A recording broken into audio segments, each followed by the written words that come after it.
Argentina কমিটির দল ফিফাকে টাকা খাইয়েছে আর্জেন্টিনা, অবৈধ সুবিধা পায় মেসির দল। শুধু তাই নয়, ফিফান্টিনা কিংবা ভার্জেন্টিনা সামাজিক যোগাযোগ মাধ্যম খুললেই চোখে পড়ে আর্জেন্টিনাকে নিয়ে এমন সব সমালোচনা। মূলত ব্রাজিল আর পর্তুগালের বিদায়ের পর একদল সমর্থক, যাদেরকে আবার মজা করে অনেকেই বলে থাকে পর্তুজিল, আর্জেন্টিনার প্রতিপক্ষ দলই হয়ে যায় তাদের প্রিয় দল। সেটা সামাজিক যোগাযোগ মাধ্যম থেকে বড় পর্দার সামনে এখন অনেকটাই ওপেন সিক্রেট।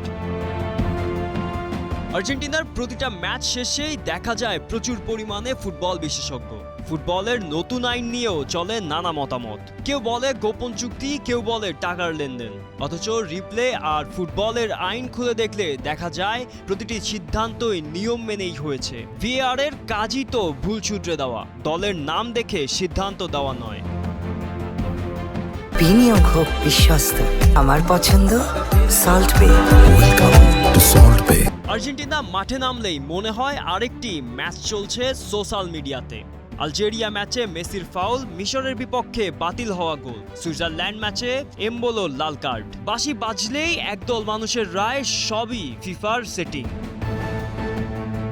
মজার বিষয়, একই ধরনের সিদ্ধান্ত অন্য কারো ম্যাচে হলে তেমন কোনো আলোচনা হয় না।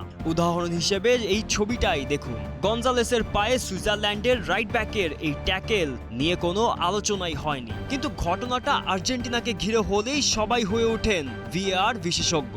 মাঠের ফুটবলের চেয়ে ফেসবুকের বিশ্লেষণ তখন অনেক বেশি উত্তপ্ত। সত্যিটা খুব কঠিন নয়, আর্জেন্টিনা জিতছে আর সেই জয় অনেকের সহ্য হচ্ছে না, তাই ম্যাচ শেষ হলেও বিতর্কের বাঁশি থামে না। অথচ ফুটবল এখনো আগের মতোই সহজ, সিদ্ধান্ত হয় মাঠে, নিয়মের বইয়ে, ফেসবুকের কমেন্ট বক্সে নয়। গোলাম মোর্শেদ, স্টার প্লে।